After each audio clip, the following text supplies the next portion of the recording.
That's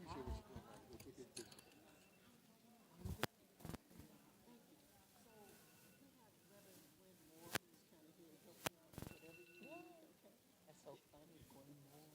That's my colleague too, Glenn Moore from Wisconsin.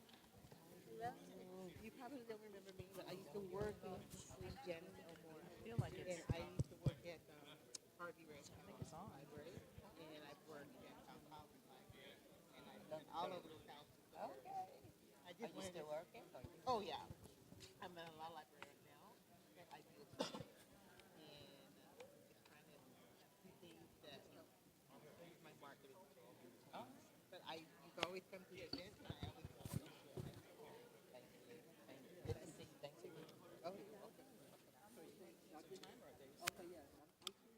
I mean, this most of the time I don't have one. I have somebody who's speaking space. Okay. This is great. Yeah, that's fancy. Yep, I do. Got it. Stuck underneath my.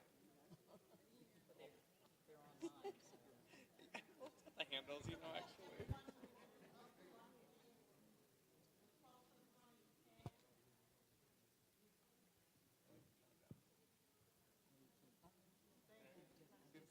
That's what we should have done. We should have got your speech up there. I'm not. Don't be shy. Please move closer so we can interact more effectively. Please come closer to the front. Want a mic?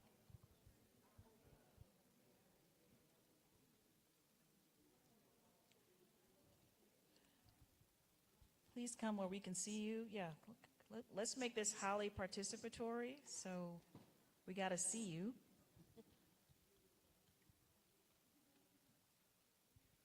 Share some of the heat.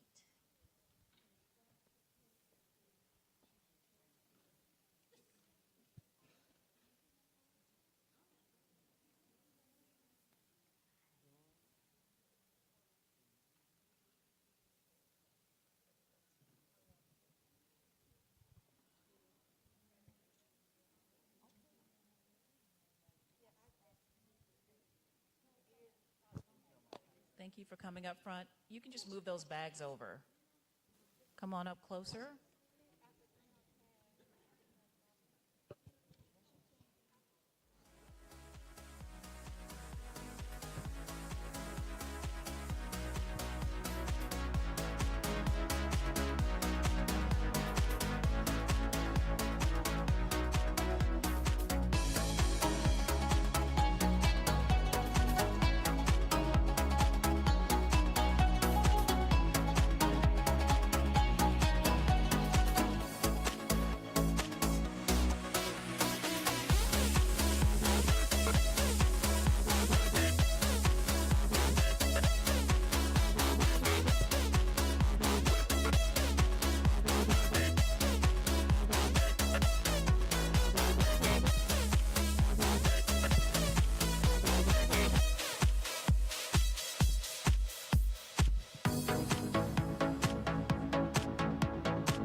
Creating Paths for Black Mamas and Babies to Live is the title of our event.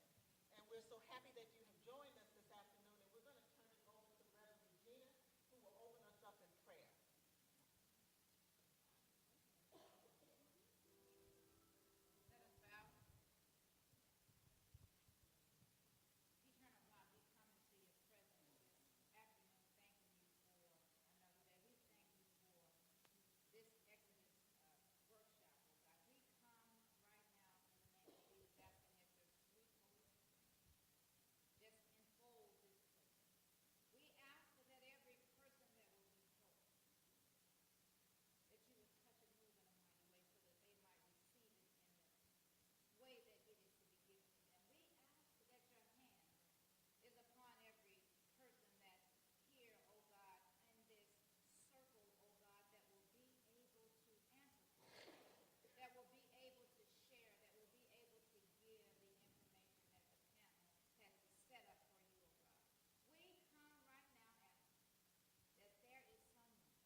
Now a word from our pastor.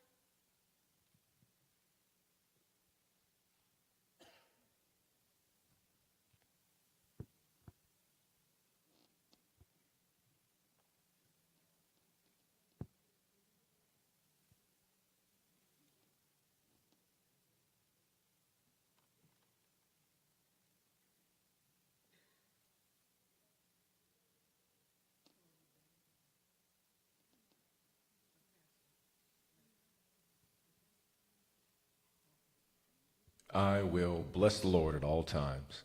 God's praise will continually be in my mouth.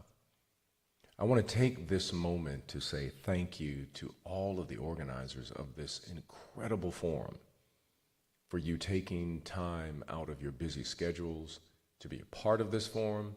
For those who were organizing, who volunteered, we thank you. This issue of infant mortality and the health of Black mothers is incredibly important. In Scripture, it's very clear that Pharaoh, in the words of Walter Brueggemann, Pharaoh, who represented royal consciousness, wanted to keep the status quo. And as a result, he wanted the Hebrew babies killed. He wanted to ensure that there would be no liberators to come forth from the Hebrew community. So this idea of infant mortality is represented in Scripture, in the Old Testament. And again, as we celebrate the birth of Jesus, we also see the shadow of someone who thinks they are in power, who ends up taking the lives of Hebrew children. It is our responsibility as people of God to ensure the health of mothers and the health of our children. Thank you for your witness. Thank you for your work. Thank you for your love of our community. And if we gather together, if we are educated and we are prayerful and we plan, we can shift and change the trends we have been witnessing in our community. Let us, like Pharaoh, let us, like Moses, who says to Pharaoh, "Let my people go," as Aaron, who supports Moses, as Miriam, who is an organizer with Moses, let us band together as a family and let us bring our community out of the royal consciousness into what is known as the prophetic imagination, a space where we may worship God, thrive as a community, and witness our children flourish. This is Exodus, when we leave the shadow of Pharaoh and find space on the mountain where our community can thrive and be healthy. Thank you for your work. Thank you for your witness. May God bless you, and may God keep you.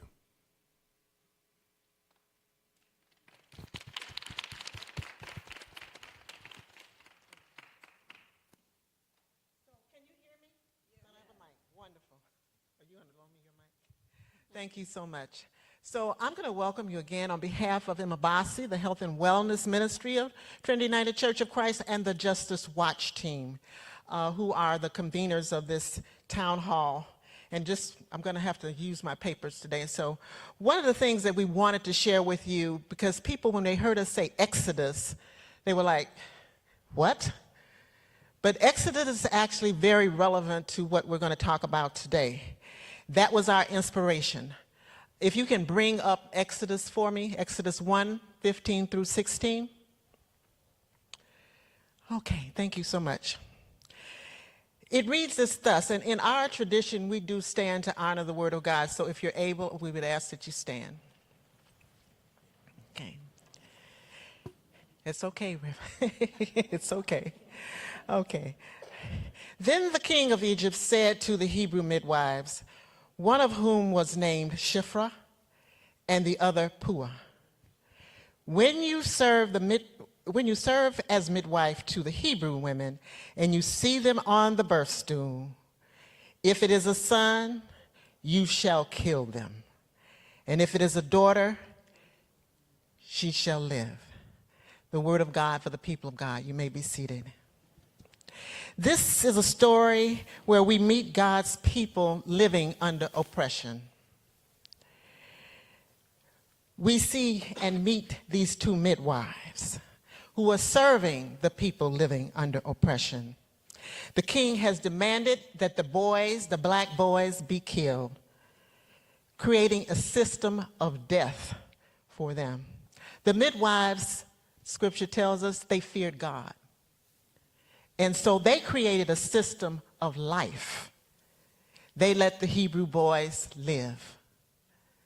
And out of that act and that system came a Moses, who was actually the liberator for the Hebrews. And we believe in this 21st century, God is still calling us to be midwives, male and female, to be persons who create a path of life for our people. And so today's town hall has been designed to help you enter into the labor room for the work that's ahead of us, to help us gain information about what's happening in our community. Because sometimes when I encounter people, they say to me, black mamas dying? It's like a strange story, but it is true at a disproportionate rate. So we want you to know more, to learn more about what's driving it, what's behind it, because that will help us to be effective in our work. And then we're asking all of our speakers to share with you what are actionable items. What can we do individually and collectively to change this situation, to say not on our watch will this continue. So that's what we have laid out for you today. And our moderator, we are privileged to have Dr. Cheryl Rucker Whitaker as our moderator today. And I'm going to annotate your she has a long resume. And if you want to know more about Dr. Whitaker, then I suggest you go to the website and just Google her name. But she has a wealth of information and a wealth of knowledge and experience. She has spent 20 plus years in public health, working primarily trying to find systems, IT solutions. This sister's also talented in terms of IT, to helping our people live longer, particularly those diseases, chronic diseases that cause problems. She now has an organization that she started called Complete Care Incorporated. The other thing that we should know is she served on a number of boards, including the Medicaid Advisory Board in our state. She is a sought-after speaker, but she also is a wife, a mother of two, and 2 children, and she says 2 puppies. And so I'm going to turn it over to Dr. Cheryl Rucker Whitaker now. Thank you, Dr. Fleming. Well, first of all, this is an amazing turnout, and I'm so happy that you're here today to improve your knowledge and strengthen your knowledge.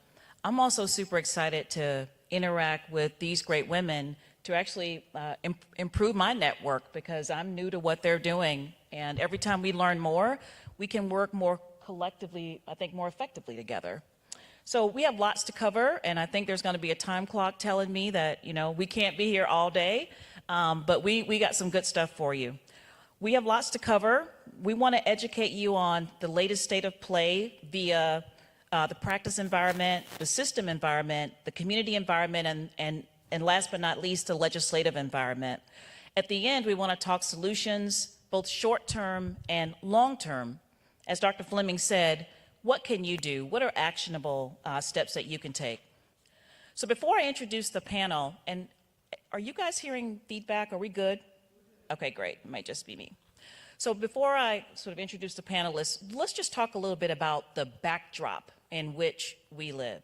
I'm an internal medicine physician, so I started practicing here in Chicago in the late 1990s. Over on the other side of the University of Chicago, they had just started a federally qualified health center. So it was pretty new. I came from San Francisco, and California is a little bit ahead of the curve. They're pretty inclusive in terms of how they think about healthcare. So I came to Chicago, and literally, I felt like I was practicing in a third world country. So I spent the last 25 years just really researching and trying to understand what is the environment that we're living in that causes my people to be so sick, so chronically ill. It literally would keep me up at night, and I gained like 30 pounds like thinking about it, right? So I finally figured it out, and I've lost like 15 pounds, guys. I'm on my way down because I think I understand it better. So this is something that literally is a lifelong mission and issue for me. Let's start with some of that. I'm just going to call out names. I'm not going to go deep here. Think Jim Crow, the GI Bill that came back from the war, weren't eligible for education or housing benefits, separate but not equal, redlining, sanctioned by Congress, right? The mortgage crisis. Now, have you ever heard of cortisol? Have you heard of the sympathetic nervous system? The sympathetic nervous system says, hey, I'll protect you. If a bear is running after you, I'll make you run faster. You didn't think you could run? You're going to outrun the bear, right? So you're fight or flight. You fight to stay safe. Imagine if your body is always fighting, right? You think I'm good, but then redlining. You think I'm good, then the mortgage crisis, right? This stress actually travels through the umbilical cord to generations. So I didn't mention slavery, but fast forward a couple hundred years, all of that stress, we're translating that. The cortisol in many of us is chronically elevated. And I don't think there are tests for some of this, you know, like you go to the doctor and say, oh, well, is my cortisol high? It's not that level. It's more a subclinical elevation. But that means more diabetes, more hypertension. When you get into pregnancy, we may have more of a tendency, I'm gonna let Dr. Jones kind of comment on these sort of specific issues, to develop some conditions that are gonna require an elevated level of care, okay? So I told you about structural, that's the United States of America. Implicit bias, where really it's explicit bias sometimes, right? That means the doctor's biases come through in how he or she may treat you. But that also starts at the front desk. It could be the clerk. It could also be the nurse, right? It could be not just the doctor. So I don't want to, like, the doctors, we don't want to take all the heat for this, right? Some of it's us, but it's throughout the system. A recent study just came out this week telling us that the scientists did a county-wide study. So half the counties in the United States that they looked at don't have black physicians. But what they showed in this study, and this was, quote, groundbreaking, I think we already knew it, just having one black primary care provider in a town or a county made a difference in how long black people lived. Just having one black doctor. So every time you added another black doctor, black people lived longer. So, another state of play. COVID showed us the worst. Yes, the data is out. Black maternal mortality rose in 2021, right? It laid plain the gaps. I want to tell you a quick story because I can't take up all the time. But Advocate Trinity closed their L&D abruptly during COVID. St. Bernard closed their L&D abruptly during COVID. I called the CEO of one of those hospitals and I said, what's going on? Why did you close L&D? Where are these women going to go? And he said to me, Cheryl, I'm stacking up bodies in trucks. I don't have any room in the hospital. They were overwhelmed with COVID. Did you hear that on the news? You didn't. Ask your, why is that? Well, he had freezer trucks of bodies of black people dying, okay? So they said, we'll put them in an ambulance and we're gonna take them over to another hospital where they can be seen by people that aren't their physicians. And then third, my last one, I want to call your attention to the March of Dimes report. It came out last year, and several things in that report, but importantly, it showed you where maternity care deserts are, and it also showed you and talked about what we call ghost networks, where hospitals may be available, they may be there right across the street, like University of Chicago, but for whatever reason, you can't get an appointment there. So it may show up on your insurance as a place you can go, but for some reason you can never get an appointment. We call that a ghost network. So that actually is occurring as well, systemically. The other thing the March of Dimes called attention to, and Congressman Kelly will talk about this, is they were advocating for women to stay on their Medicaid benefits longer than 60 days. They got, I think, a year. Is it in is it? Okay. So you'll talk more about that. It's really important. The limits in OB care, the March of Dimes did a really great job. So as you educate yourself, and I call you to reading that can kind of take you a little further in this, that would be a really good one to do. So let me introduce the panel. We have a great panel here today. I want to start with Dr. Robin Jones, a longtime colleague. Dr. Jones is assistant professor of OBGYN at Rush University Medical Center. She currently chairs the Illinois Department of Public Health Maternal Mortality Review Committee, known to us as the MMRC. She'll talk a little bit about that today. She serves as a clinical lead on the Birth Equity Initiative for the Illinois Perinatal Quality Collaborative, and she leads birth equity at Rush in the Pursuing Equity Governance Committee. She served on many, many other committees. She's a native of Chicago. She's also co-chair of the Westside United Maternal and Child Health Coordination Committee. Dr. Jones, thank you for being here today. Angela is currently the Senior Director for University of Illinois Health, Office for Community Engagement and Neighborhood Health Partnerships. She oversees contract compliance and provides leadership to 5 school-based health center, which is, I guess, they are HRSA-funded Healthy Starts, and also trains and supports community health workers. So thank you so much for being here today. Our nurse midwife, Ms. Carrie Stewart. Carrie is a practicing certified nurse midwife with the University of Illinois Miles Grove Health Center and the U of I Department of OBGYN. She's been a midwife for 6 years. She's currently president of the American College of Nurse Midwives Illinois chapter affiliate.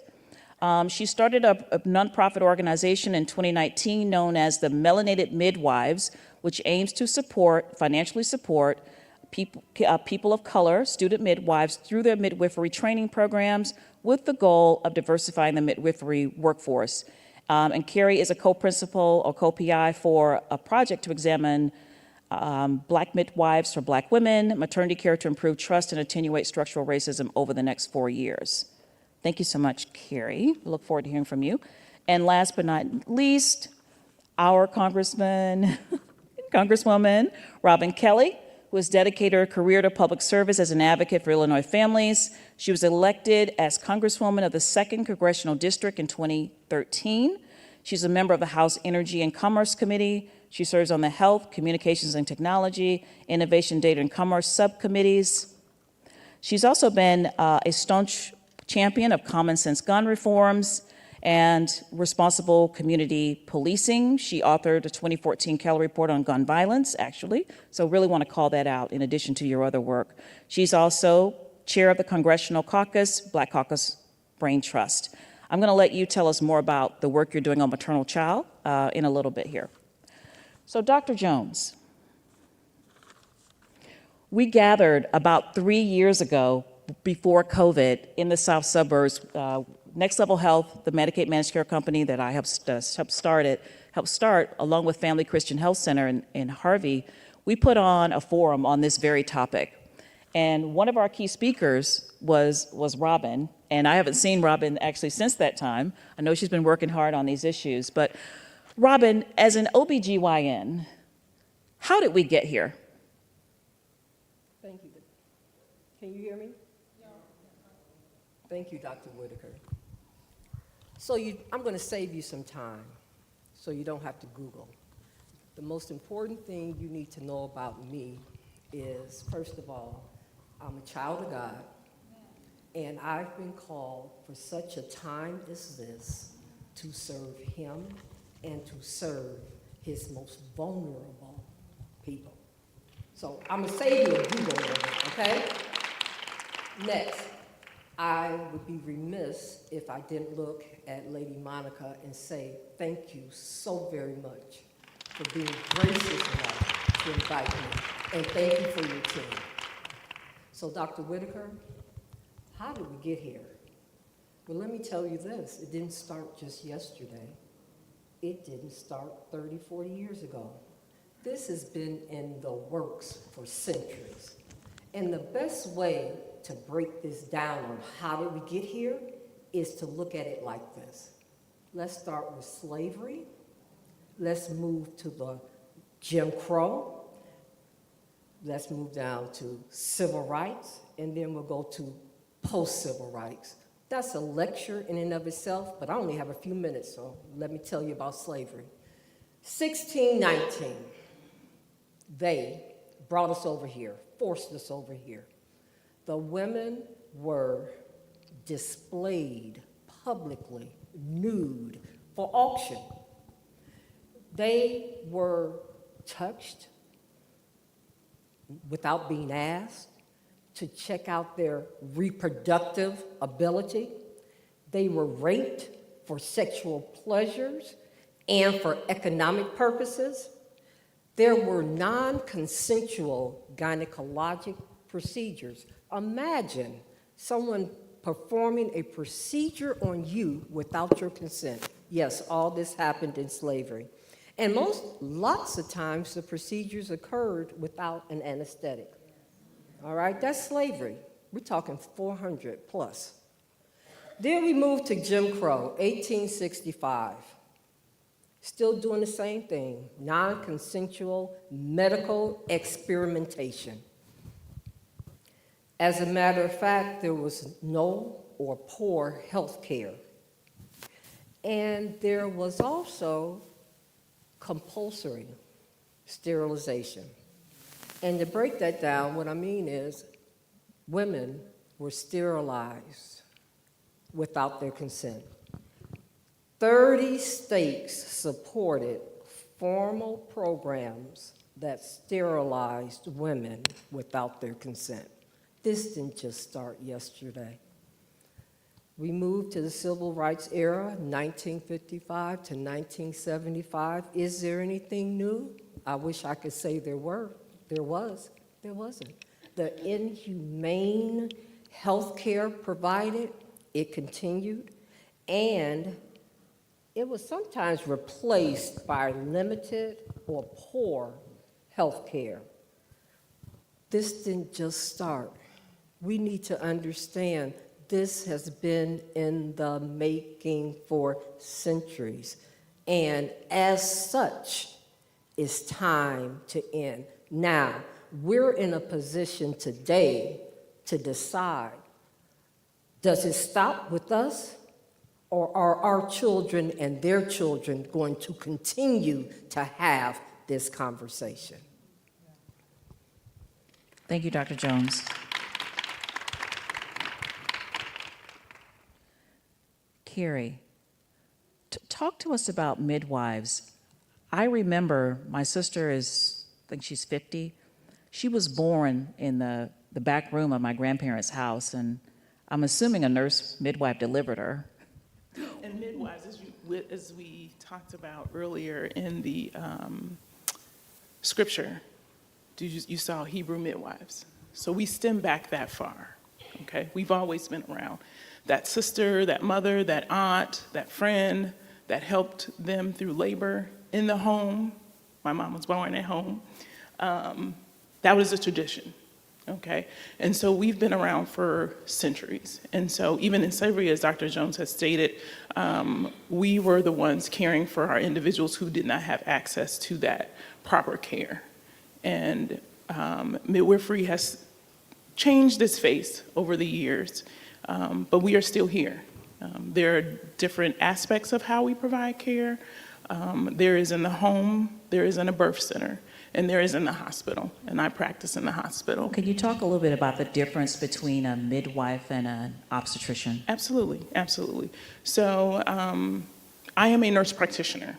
I am trained as a nurse first, and that's the route that I chose to go through.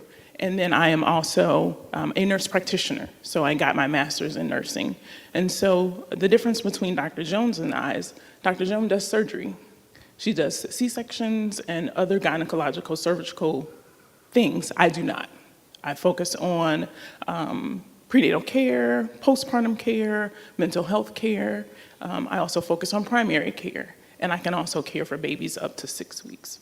So we are able to do that primary care and other care for women of all ages and reproductive stages. Primarily, women will come into care, their initial point into care is when they are pregnant. And so we try to explain to them that we want them to get care prior to getting pregnant, but majority of the time, that's when we first see them. And so the word midwife means with women, and that is what I do. I'm with women all the time. Do you work in a team scenario, like with the obstetrician? Absolutely. We are shifting the narrative of just being, you see this person, we're a team, we have to have collaborative care. This focus on interdisciplinary care is important. And so I provide care on the south side of Chicago at the Almond Grisham Clinic off of 79th and Halston. And so within that new facility, we have primary care, we have a pediatrician, we have dental care, we have immediate care, and we also have behavioral health care. And we know that around the city, we don't have very much of that. And so we provide that right in our neighborhood. And so if I have a mom that comes in that needs some extra assistance, we provide that. But we also have Healthy Start, that helps us with resources as well. So it can't just be in our little silo. We have to make sure that we are having connections with our community organizations. It is definitely a team effort. So Carrie, Medicaid is responsible for paying for over 50% of Illinois births. So it's about 50-50. So women like myself, not on Medicaid, have regular insurance. The statistics don't differ, though, in terms of the birth outcomes. So it's shown that women, no matter how well off they are, we have the same sort of birth outcome experiences. So can you talk a little bit about what do you feel has been impeding, what's in our way of getting like good care? Like, it's not linked to your socioeconomic. I mean, what's your thought on that? It's definitely not about how much money you make. It's not about your education level. There's been a plethora of studies that have shown that does not matter. It is the color of your skin. And it's how you're treated? How you're treated. And we talked about earlier, when you come to the front door, the first person you see is the front desk or your security individual. It starts there. Mm-hmm. And so if you are treated as an other or in not a respectful way, why would we think they would even want to utilize our systems? And their assumption is that if that first person that they encounter is like that, then the rest of the team must be like that too. Dr. Jones, any thoughts? I see you. Oh, I definitely have thoughts. Do you have a minute of thoughts you want to share on this topic? So Use your mic. I definitely agree with you. Let me just add, let's just call it out for what it is. It's racism, all right? What we've learned with the Maternal Mortality Review Committee, and let me give a shout out to Illinois. We were one of the first states to say, we need to look at maternal health and make it a priority, i.e., let's start reviewing it, all right? That was a glimmer of light. But as we've evolved over the last decade and a half, what we've realized, based on what you said, Dr. Whitaker, is this is not about biology. I'm special, you're special, but that's not what's causing us to die, the special being Black.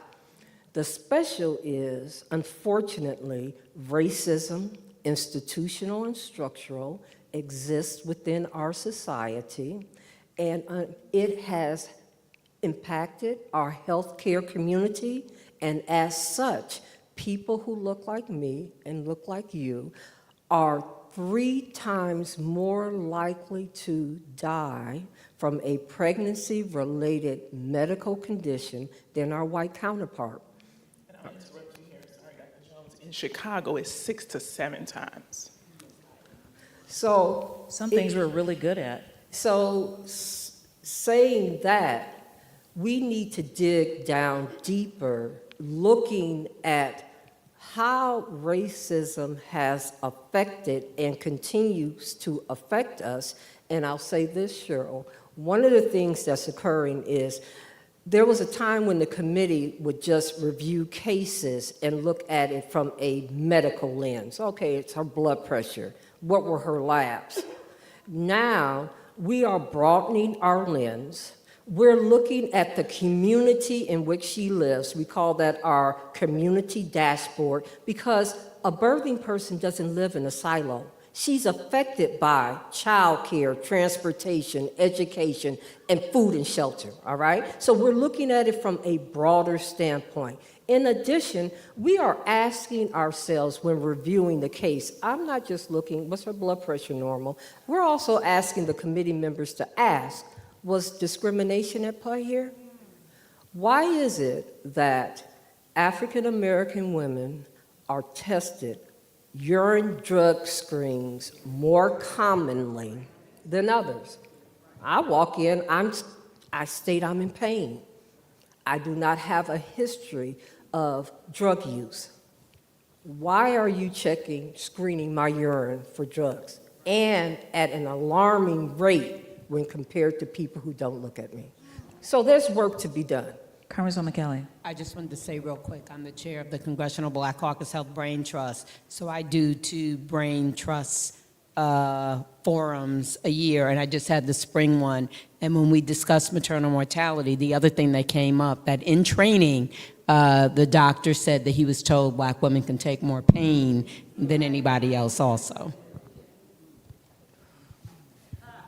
He was told that. There was no research on that.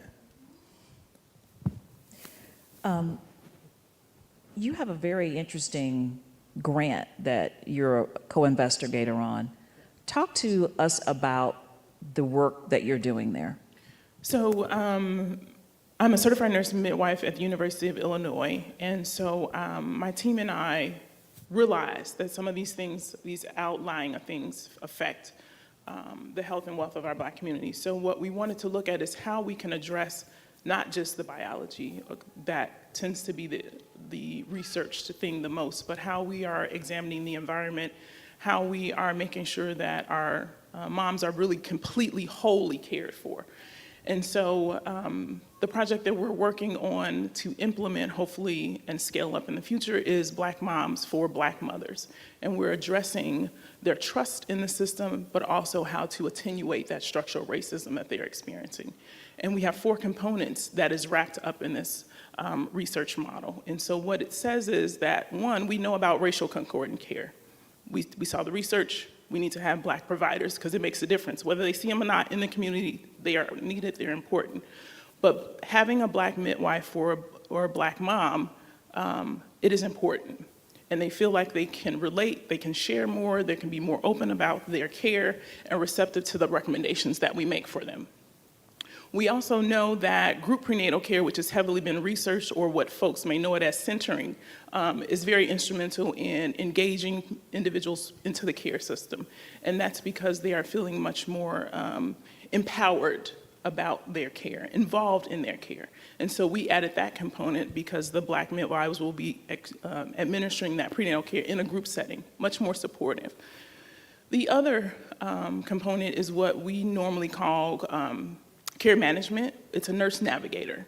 So a nurse navigator will help the mom facilitate the healthcare system. As we all know, you try to get a referral somewhere, they give you a phone number, they say, have a good day.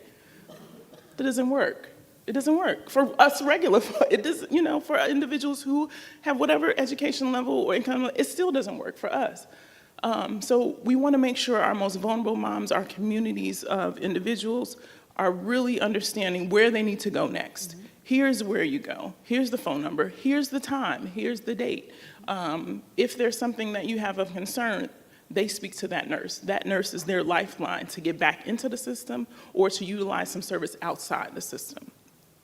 The final component, what we know, and I'm sure Congresswoman Kelly will speak on as well, is about the importance of having doulas with our moms. So tell us what's a doula? So a doula is a support person who is designated to help, whether that be in labor, in postpartum care. There's a gamut of other doulas that are out there and some of the services they have, but it's designated as a support person specifically during this very vulnerable time of pregnancy and birth. And so what we are seeing and what we've known before, we've already know the support person works, whatever you want to call it. But the doula is how we designate it today. But this person helps us as midwives educate our moms about what to look for, how to advocate, what are your needs. There's other things that they feel like I don't understand what this means, I don't understand what my provider said, or this is the experience, how can you help me? That they're a support person. And so they work in conjunction with the midwife who's in the healthcare system, or the provider, doctor who's in the healthcare system, and again, that team collaborative approach. And so what we wanted to make sure is that our moms had a provider that they can trust, that they had a nurse navigator to navigate the system, that they have support when they have their prenatal care, but then they also have support when they're not pregnant anymore. And again, Illinois is amazing in covering that postpartum care up to 12 months instead of 6 weeks and then you're done, or 60 days and then you're done. We know that, and from being on the maternal mortality review board with Dr. Jones as well. We know all of those things that our moms are subjected to, mortality and morbidity, happen in that postpartum period. Mm-hmm. So we need coverage longer than 6 weeks, 6 months. So that happened when? That just happened? Within the last year. So it's new. It passed in the last Congress at the end. Okay. So that's relatively new. Absolutely, absolutely. So moms know that they still have insurance, then they're much more willing to come to get service. If they know they were cut off, then they know they'll just push their symptoms to the side. Did you have something, Dr. Jones? No, you good? Okay. Let's talk a little bit about, to Angela a little bit. Your work is around the Healthy Start program. Talk about a little bit about your work. Tell people what Healthy Start is, and why is this important to you? Thank you very much. So I am so happy to be here. I have to first also thank Reverend Moss and First Lady Moss and Dr. Shirley Fleming, who I go back a long, long time. I'm also a member of this church, so I can't tell you how tickled pink I am to be sitting up here. Let me tell you, I'm sitting up here with some powerhouses, and I'm feeling pretty doggone powerful. And I have to tell you, I'm here because I am walking in my purpose. I've been doing this work for close to 35 years. I started in 1986. But I had a revelation many years ago. Is in 1969, on November 26, my mother gave birth to my sister, Claudette Hall. A week later, she was sent to the hospital because she was having pains in her legs. On December 24th, 1969, I was in the beauty shop, getting my hair done, getting ready to go see my mother in the hospital. My father came to see me while I was in the beauty shop, and he was getting out the car, and I was watching them walk across the street with my mother's sisters, my aunts, and they were looking very sad. And my father walked in that beauty shop and told me my mother had passed from pregnancy-related complications. So I'm walking in my purpose. I'm doing this because God touched me and said, this is where I'm supposed to be. I have a deep commitment, and more importantly, I have hope. I continue to do this work because I know we're going to make a difference.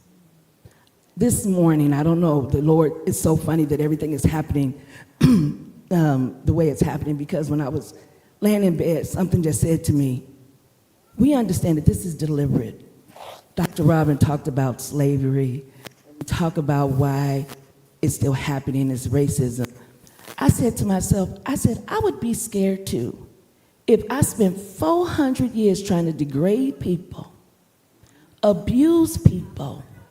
I do redlining, I do Jim Crow, I do everything to keep them down. But we make the best music. We cook the best food. We got the prettiest skin. And we keep rising, just like Maya Angelou said. We keep rising. I'm sitting up here, listen y'all, I'm sitting up here with 3 doctors, a nurse midwife, and a congresswoman. Come on now. I would be scared too. Because we don't quit.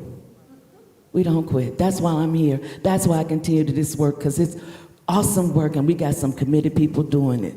I work with Carrie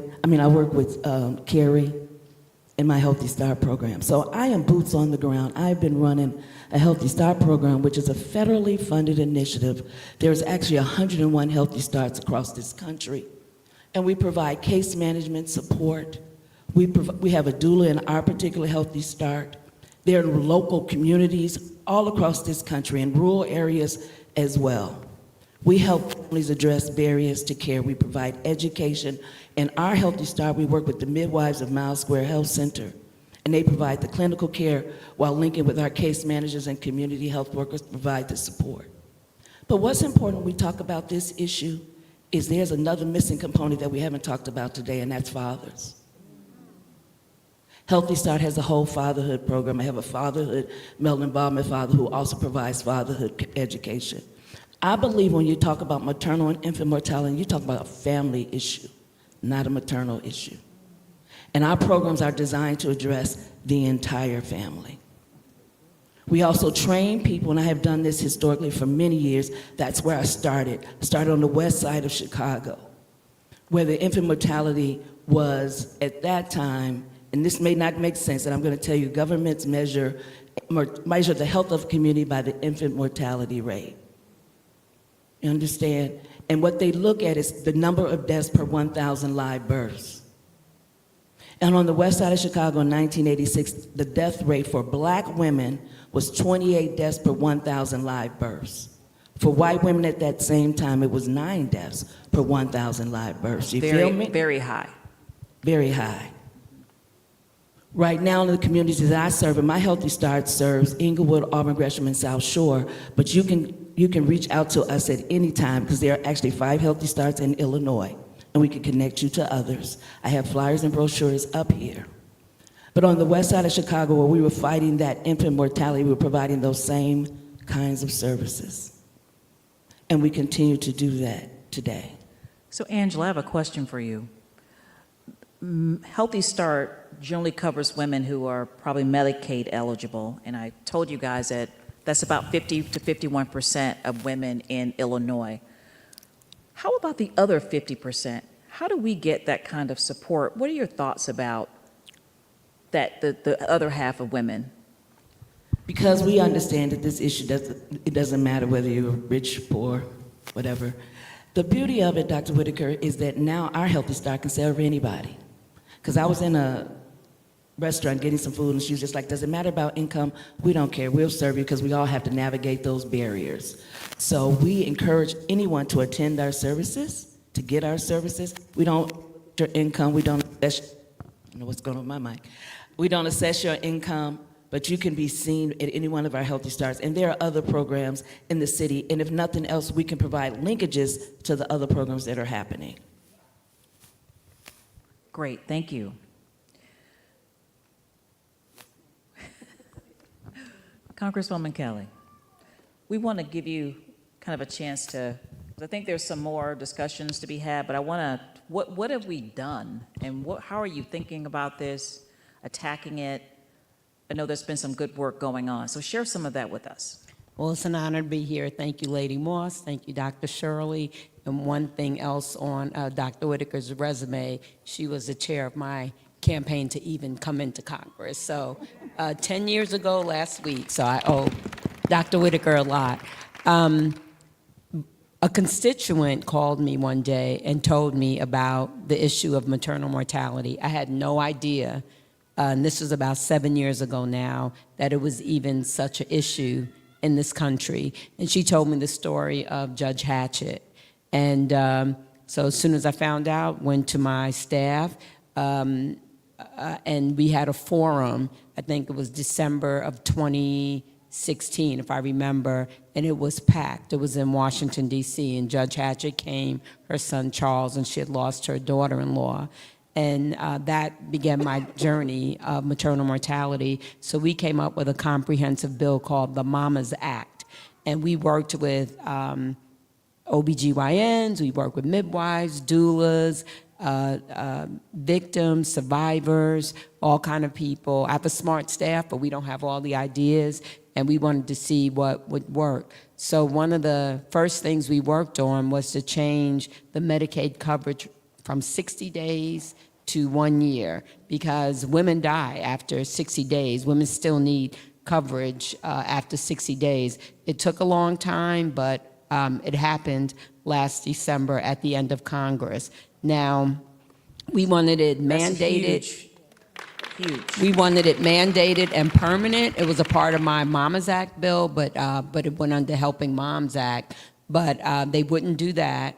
But now 32 states have it, and more states. We expect 6 more states to extend it, and Illinois was the first, I'm proud to say. So we're still working on that, and we're still working on it being mandatory, but it's not there yet. Some of the red states have taken a little bit of time, but even some of those states are jumping on board now. The other thing that we passed was something under HHS, Health and Human Services, where there's grant money now, and the grant money is to learn about best practices. Why does it happen in some places and it doesn't happen in others? There's some stark differences in some of the places. And I don't like this term, culturally competent, but for lack of a better term, there's money for training, because we heard so many stories about training that, and it's not just doctors, but nurses and just front desk people in the healthcare field, and their biases or their racism, and that's why, you know, this is happening, or the bottom line of it happening. So there's money for that.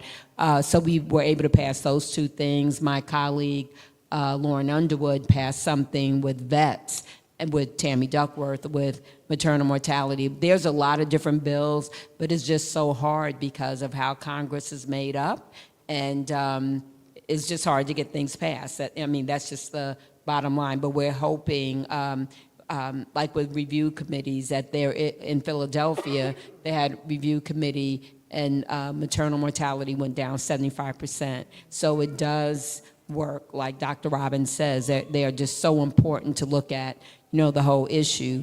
We're trying to standardize data, so everyone's reporting the same data, and data informs, you know, policy, legislation, and resources. So that's what we're working on also. And I'm now, because I don't know how to say no, part of a bipartisan maternal mortality caucus, and we're working on diversifying the healthcare pipeline, supporting midwives and doulas.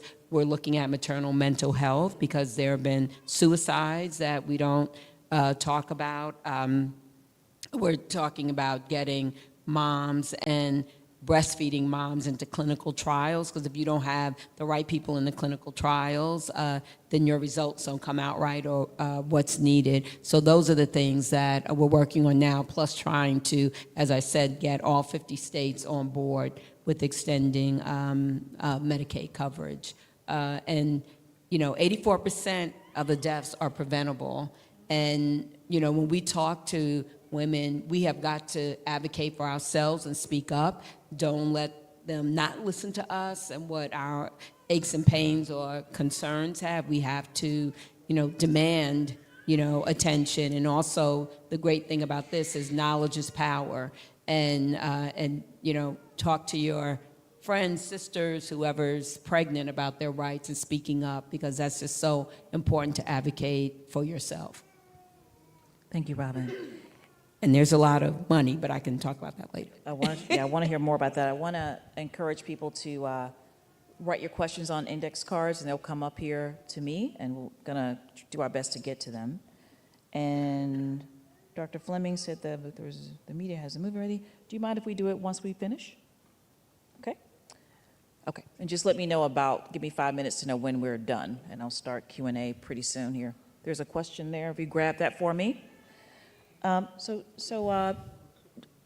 Jones, any thoughts from you about the innovations that Congresswoman told us about as relates to your work with the work the state is doing? I mean, when do you think we'll see some results as a result of some of these actions? Women staying on Medicaid longer, not being dropped off after a couple of months. So I'll start by saying we're already seeing some results, but we had to start somewhere. And so what the committee does, the important role of the committee, which is a multidisciplinary committee, is we review the cases, we take the cases and highlight areas of opportunity, we take the cases and format it into data, because people want to see the data, and then we make recommendations to the state, and the state, and my dear Congresswoman here, looks at those recommendations, and that's how we ended up with the full year of coverage for women. Let me say this, it's important that everybody understands this. This issue, everybody owns it. All right? And I'm saying it because I own it as a provider. You own it as a patient or that patient's family. We own it collectively as the community. The hospitals own it. Our legislators own it. And our insurers own it. So there's enough for everyone to own. And if we work together, then we can make a difference. Dr. Whitaker, you mind if I interject a little bit? I want to also bring to the attention of the audience some work that's going on here in Illinois. I also sit as the chair of the Illinois Infant Maternal Mortality Task Force for African Americans. It is a task force that was founded by State Representative Mary Flowers. And part of her work here locally was passing legislature to reimburse doulas and community health workers. So they are right now working on reimbursing for those services. So we're seeing action happening right here in this state. So if you want to know how to get involved, is to help us advocate for the changes we're talking about today. So there is current legislators, even here in Illinois, that's looking at providing a decent wage, because you can reimburse somebody 50 cents, but it takes a whole lot more than that to deliver a baby, to help deliver a baby. So we're looking at fair reimbursement rate for community health workers, which are people that we train for. Any one of you could be a community health worker, train you to work in the community, to connect people to resources, et cetera. So we're looking at resources for those individuals as well as doulas. So that was some powerful legislators that also passed last year in the Illinois legislation. And I worked with, we had a forum, Mary Flowers, Jackie Collins, and I, and then the White House just invited Mary Flowers to an event that HHS put on about Black maternal mortality. So you can see, Dr. Whitaker, how important it is also to vote. Yes, yes. Say that again, Dr. Robbins, say that again. How important it is to vote. I'm telling you, we all Amen. own this. Few questions came in. Dr. Jones, this might be your question. Discuss the term weathering and its relationship with physical challenges during pregnancy. Is this something you're familiar with? Yeah, sure. And I'll go ahead and take it. I'm passing the baton over because she just came to Rush and gave us a wonderful lecture on weathering. You know, I was reading something earlier today, and I remembered, you know, a lot of folks say, you know, why are moms seeking care so late, or why didn't they come to get any care at all? And Dr. Jones told us about the history. 1619 was a long time ago, and we've been manifesting this stress, this history, this redlining, this slavery. We have modern day slavery, okay? And so we are weathering a storm consistently every day. You get up and you have to take pause because you know you have to be covered before you hit that door. And so a lot of our moms are weathering not only the storms that they're having, you know, within their lives, but what they experience on their day-to-day basis. Lack of transportation, lack of grocery stores, lack of support within their family, but also in their community, but they're having a baby at the same time. And so to manage all of that is heavy, and not to have support makes it even heavier. And so that leads us to using substances that are not safe for us, and not having the good nutrition that we should have when we're pregnant. And so that weathering is what it is. It truly is. We're weathering a storm physically because of the stuff that we're exposed to on a daily basis. When we were running our health plan, you know, I would get a call if a provider was upset about X. I got a call once from, it was an FQHC on the north side, and apparently at least 3 or 4 next level members had come late in their term. They were in their 3rd trimester, and it was a Caucasian OBGYN, and she was so nasty. She said, "Why do all of your patients always show up late? You know, why don't they come earlier and be seen?"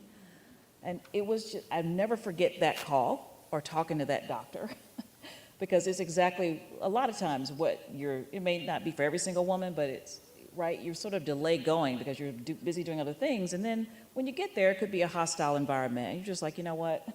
I think I feel okay. I'm just going to wait till I go in labor. Yeah, and not even just the fact that, you know, they're coming intentionally. If we don't have access to clinics in our neighborhood, which we saw COVID took away labor and delivery units and clinics, then I got to take a bus and a train to get to the clinic that will take my insurance.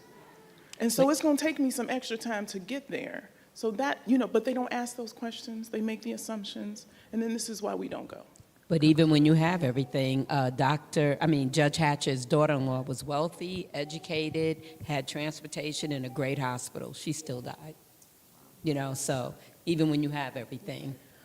You know, I'm trying to figure out how we solve for some of that, because during COVID, women were just falling through the cracks, and it's me, Dr. Green, a couple other Southside OBGYNs, we were on the phone with each other, kind of problem solving and trying to safety net ourselves.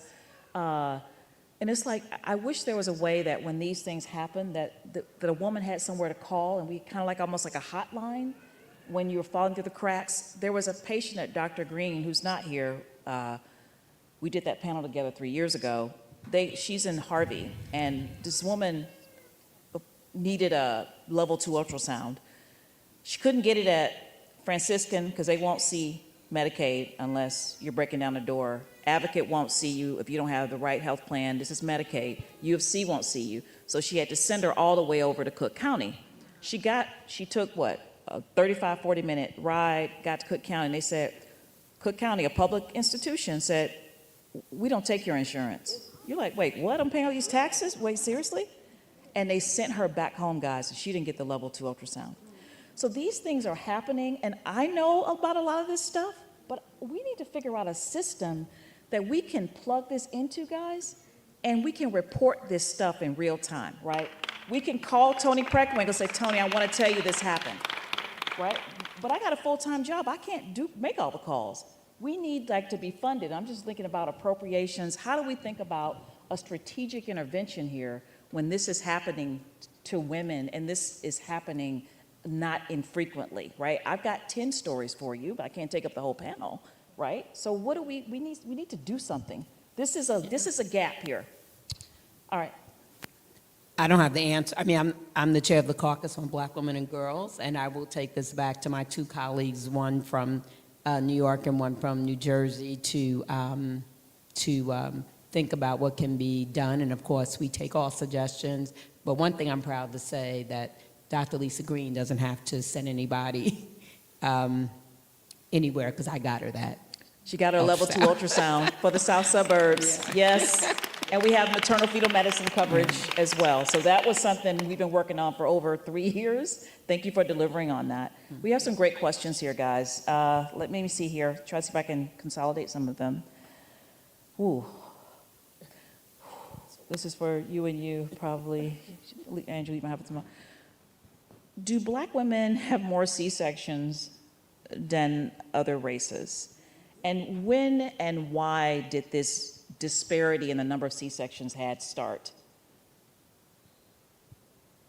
I had 2. So let me start by saying this. It's just recently that we institutions have been looking at our data and breaking it down in terms of race. So I might be able to tell you our C-section rate, but I wouldn't be able to tell you the rate for Black women. All right? So, And that's by design. So that's a fact. Now that there is a push to break down the data by race and ethnicity, by insurer, and by zip code, for example, we're looking to see so that we're not guessing at, do Black women have a higher rate? And with that, we can put things in place to mitigate it. Now, that's coming out with our next, hopefully with our next report. The state puts out a report almost every 2 years or so. We've put out 2, one in 2018 and one in 2021. But to answer the question, this is new, looking at it from the lens of race. So, Dr. Jones. I have to, when the data comes out, because I'm going to speak truth, when the data comes out, I would not be surprised. Come on, this is a continuum. You think that C-sections are surgery? I just told you, 400 years ago, they were doing non-consensual procedures. So I would not be surprised, but let's wait, Cheryl, Dr. Whitaker, until the data comes out, all right? Angela. Yeah, this actually came up very recently, too. I was in a conversation nationally, I think it was at a National Healthy Start, and the data seems to be leaning that way. We'll wait for the facts, that it does seem to be leaning that it's African-American women who are getting more C-sections. What I also learned as a part of that conversations, and I don't think I'm telling tales out of school, is, and this is something I heard Terry Mason say, who was also a member of this church, is follow the money. You get more money having a cesarean than you do natural birth, unless there's some complications. So let's follow the money. And also, and this is not blaming the victim, but we have to educate us. Because sometimes people do it for convenience. Sometimes they say, okay, I'm just going to have a cesarean on such and such and such a date. But they don't understand the risk that comes with that. So it's a two-pronged approach. I look at, when I talk about cesareans, there's a lot of factors we need to consider. That's the reality. And we need to make sure that we address each one of those factors. Education and health literacy is one of the things we promote in our program, is educating women, fathers, and families to advocate for themselves. Don't let them tell you to shut up. Don't let them tell you I don't have time. Don't let them ignore you. keep talking. I agree with that idea of creating a hotline, but what I'm also advocating for is real-time client satisfaction surveys. And let me tell you what that means. Is what I'm saying is that when patients deliver in hospitals, after they deliver, they complete a satisfaction survey of how they were treated, based on how they were treated.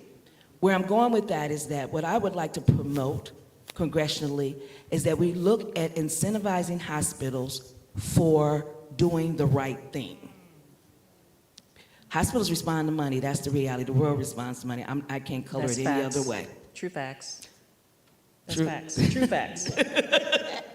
So if we incentivize them, they get a report card on how they're treating people, they're having better birth outcomes, better deliveries, we start incentivizing, maybe we'll start seeing, I don't say maybe, we'll start seeing change. You're gonna give me some money to treat people right? We'll start seeing it because we can't depend on people's goodwill. That's my belief. To the point about follow the money, when I had my children, I lived in Peoria, Illinois. My ex-husband worked for Caterpillar Tractor Company. You could not get better insurance than that. And there was a report that came out, and it is a long time ago, a report that came out that there were more cesareans in Peoria because Caterpillar was the biggest employer than anywhere else in the state of Illinois. May I also add to what Angela just said? And I'll go back. We all own this. When you're in a situation where you're asked to complete a survey, we need to hear from you. So I'm in a situation now where I'm trying to advocate for patients, and it's not acceptable that I'll just throw out a number, only 3% of the survey was completed by African Americans. Who owns that? So I am literally begging you, please fill out the survey.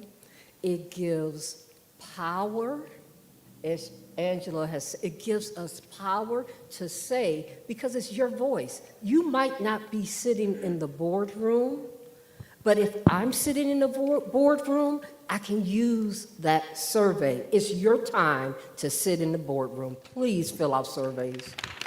And I'll touch on it quickly after that, after not only the surveys, but research. And I say that I tread very lightly on that because research is a touchy subject for us, okay? We got the Tuskegee Institute and all the things that happened there, slavery, I get that. But as a Black certified nurse midwife who's doing research, I can't tell them how to fix it if I don't have any participants. So you need data. Absolutely. And I was going to tell you this, I'm going to send it to you, but the monies that have come out for Black serving institutions, and there's Maternal Health Research Collaborative for Minority Serving Institutions Research, and then there's the State Maternal Health Innovation Program, there's money for that, and then Maternal Health Research Collaborative for Minority Serving Institutions Coordinating Center. So give me your email, and I'm going to send you this, because the applications are due June 2nd, June 12th. So, Yeah. Thank you, Doc. And then back to appropriations. I almost think we need like some kind of, Dr. Fleming, we need to convene on this again, some kind of nonprofit that we can get a prop for. We're going to need an executive director, so somebody in here might be good. Keep it in mind, because we need staff to work this, right? But I want to share a C-section. I got a call from one of the payers. Dr. Whitaker, can you help us with our C-section rate? They're seeing a lot. The payers are concerned. They're wondering why. We got to educate our people, because it's like you can't schedule your baby to be born on Beyonce's birthday. That's not cool, right? So there are people who schedule, right? Then doctors also want to schedule, so they can call their schedule. So we got some perverse incentives and practices here that we need to educate on and think about how we do a better job there. It says I have 5 minutes. 5 minutes for Q&A? Do I? Oh, gosh. See, I told you this would go by fast. I've got a couple questions on midwives, okay? How can we receive a midwife under insurance? Do midwives work within the walls of hospitals, or do they work on the outside separately in a clinical setting away from the community hospital? So how do we get to midwives? Where are they? How are they incorporated in the health system? We are out here. We are. I know that folks say, oh, I've never heard of midwife. Where are they? We here. We are here. I'm telling you, we here. We have midwives that do home birth, and we have midwives that do birth center birth. Mind you, there's not a birth center on the south side or west side at all. At all. We have been working on getting a birth center to the south side for the past 3 years. Again, that's purposeful for the legislation that's put in place. We've helped get that legislation changed, but now it's finding the appropriate amount of money to solidify the space to open a birth center. So we're working on that.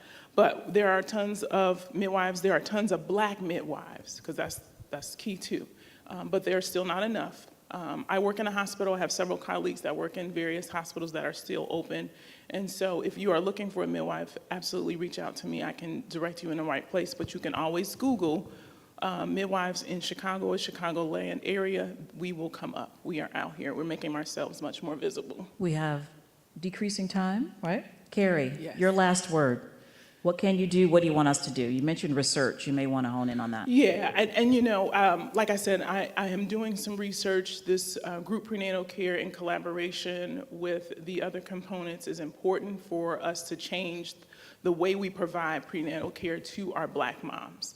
And I cannot share with them what has been working and what we need to do at the hospital level if we aren't involved. And so I really want you to advocate for services that you desire. And as Angela said, you know, don't let them stop. Don't let them tell you you can't have X, Y, Z. Be persistent. Get an advocate. Get a doula. Bring a family member. Okay? They say, no, you go find somebody else then. We are entitled to that. So I want us to make sure that we're advocating for what we want, how we want it, and keep supporting the community organizations that have been doing this. Thank you. Last word, Angela. What do you want us to do? What can we do? So you've heard of the birth to prison pipeline? We need to create a birth to doctor pipeline. Start early, training our folks to be doctors. That's what we need. We need legislative that incentivizes and pays for our kids to get the education they need so they're sitting up here with us. That's what we need to really be looking for, promoting new ways to do business and advocating for that. Also, what I've got to say is my last word, is advocate, get involved, get connected. I forgot to mention our Healthy Start also provides Uber transportation to get patients to care. So we're really proactive in addressing barriers. So there's a lot of work that you can help us do by being an advocate and talking to any one of us, because we'll get you connected to some way that you can be a part of this change. Dr. Jones, last word. The voice of all is crucial to our success. We have the power to change the narrative. What side of this fence are you going to be on? Thank you, Dr. Jones. Congresswoman Kelly, along with voting, there are other things are there other things we should be doing as citizens to bring attention to this issue? And your last word. Yes, you can always call the person that represents you, make sure they know what's happening with you, or if they're not voting like you want them to vote or advocating, let us hear from you, not only in DC, but come see us, when we're back home. If you have relatives, family, friends that live in some of the redder states where we need the help at, call those folks and let them know we need them to call in, because people respond to the people in their district. But voting is so important because rules are made by the people at the table. And if it's not the right people, things stay like they are. Well, they say if you're not at the table, you're on the menu. You're on the menu. There are a few questions. I'm just going to put it, so we're not going to be able to answer them all. Questions about substance abuse, criminalizing women. The Illinois doesn't criminalize women. We're actually doing I think a reasonable job trying to get women into treatment. There is a gap in housing for women who have substance abuse issues, and so there are a couple of efforts now that the Illinois American Academy of Pediatrics is working on to provide some residential housing for women who are either victims of domestic abuse or who are in substance abuse recovery. What can Black men do to support Black women in pregnancy? And we talked a little bit about fathers and Healthy Start. And then there's a question about implementing change in the current curricula in medical and nursing schools. This person would like a federal mandate for an improvement there. So Well, I think we could stay here longer and longer. This has been absolutely fantastic. Can we thank this panel?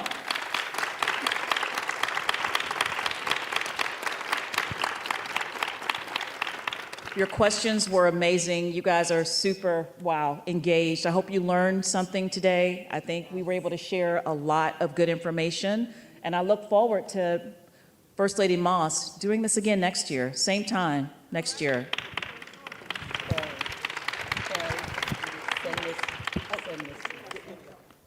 And there's a video. There's a video, if you can bring it up now. Very short.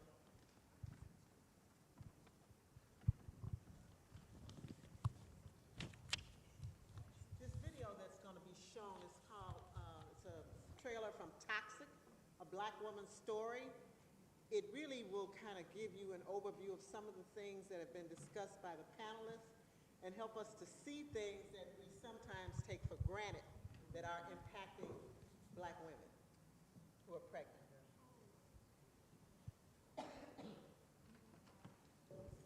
No one could hear me? Thank you. Could we have the video now? Thank you. How are you? Wait, that better not be your homework. I'm almost done.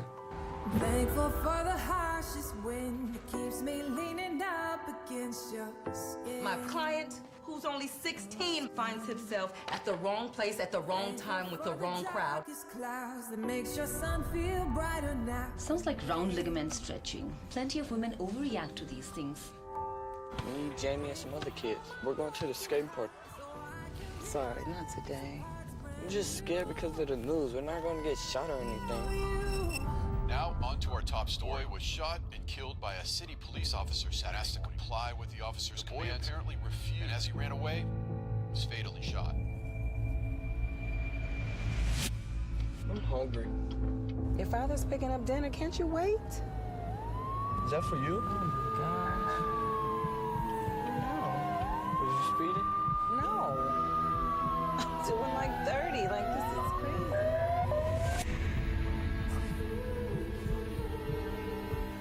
Let the hard times come and work me over.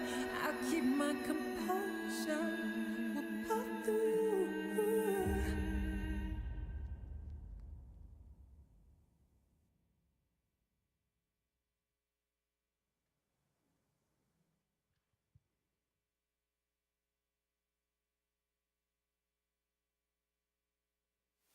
That's exactly it. When you see this, what were you thinking? You know, I've seen this documentary several times, and it's the director and creator did an excellent job depicting what a mom goes through, and she was a lawyer, educated, lived in a nice neighborhood, took her son to the best places, but still dealing with structural racism every day. Mm-hmm. So are we complaining or stating fact? No, this is fact. This is fact. Mm-hmm. Absolutely. And then how do we cope? I mean, we got to have a way out. Well, you know, we are joining forces here, having conversations I on. think this is supportive. Absolutely, absolutely, and we need to do this more. And as Angela said, we need to start earlier with our younger daughters and sons. Okay, they will experience some of the things and won't even know what that is. And so we have to make sure that they understand not only just educating, but how they find support within that on a daily basis. Thank you. We have a few more items on the program. We're going to hear about an overview of the resource fair from Tony Oates and Benitha Barkley. And then we'll have our final remarks from First Lady Monica Moss. Ms. Oates, Ms. Go ahead, you first. Oh, okay. Good afternoon, everyone. Did you enjoy yourselves? It's easier to ask for forgiveness than permission, so I have to say this. Dr. Reverend Shirley, she's a midwife. Did you all know that? Okay. No, the reason I'm saying it is because I'm a labor and delivery nurse, and this was a baby that we birthed, and I'm so glad I was working with this midwife. So I just want you all to, this was her baby, this was her vision, so I just Okay, see, that's a team player right there. It's our baby. Yes, we did have she had all these people here. So I'm Tony Oates. I was on the planning committee. And like I said, I'm a labor and delivery nurse, and I've been here at Trinity for a while, but this was a great experience for me. In the back, we have some organizations that have not all the information, but they have a lot of information that you could take with you and share with your friends, your families, your community, and any childbearing family. We have Nehemiah Trinity Rising. We have Courage to Love Action. We have Chicago Birth Works Collective. Dr. Shirley Carey Stewart will have a table in the back. Greater Food Depository is back there because we know we all live in some food deserts. I Promote Illinois. Walgreens is back there. Sinai Community Institute for Better Birth Outcomes. UIC Office of Community Engagement and Neighborhood Health Partnership. SIDS and Ever Thrive Illinois. And how you say that? Binaya? Okay, Binea is back there. And I've gone to all of those tables, and there's just so much valuable information that is out there. So please pick up their information, get their business cards, and just pass the information on. If you can have a minute, then we have a concept of what the resource fair is. Just to give you a quick overview, there are safe sleep.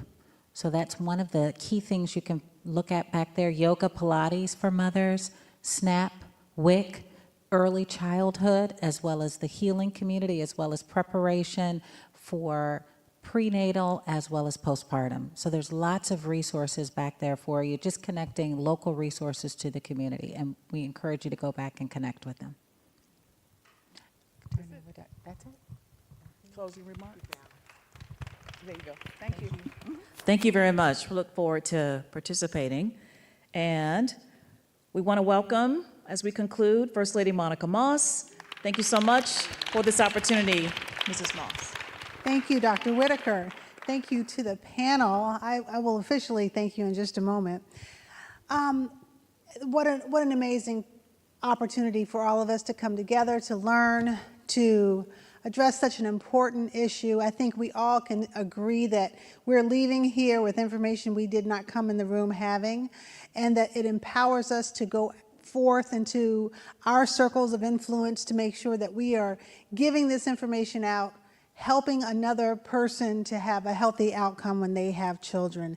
And we just can't, I can't say thank you enough, but I do have the responsibility of thanking the many people it took to bring this program together. So, you know, in church we say, charge it to my head and not my heart. If I forget someone, I don't plan on forgetting anyone, but I do want to start by saying thank you to our amazing panelists who, you all did it in a major way.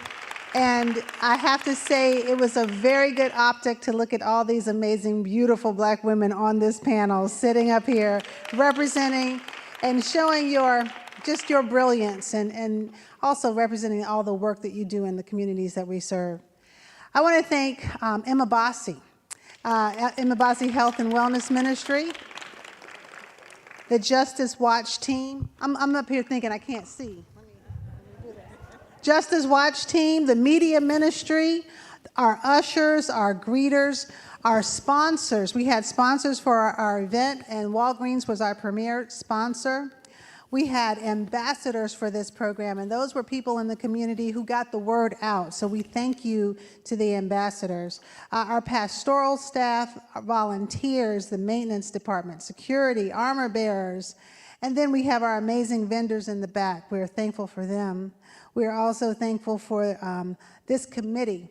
So we did birth a baby in this program, but our head midwife was definitely Dr. Shirley Fleming, Reverend Dr. Shirley Fleming, who taught us so much about dotting I's and crossing T's and being organized and being very, very thoughtful about everything we've done. So we want to say thank you, thank you, thank you for ushering this to life. Yes. And so, and then finally, we want to thank all of you for coming this Sunday afternoon. We wanted to try something different, to do something on a Sunday afternoon. It looks like a program like this will work. And not only to all of you who have shown up in person, but to our audience online, we thank you all for being here for this event too. So please, don't leave before you go back and see the vendors. We have so many different topics covered. God bless you. Thank you for coming. And we look forward to the next event that we will be having to just further this conversation.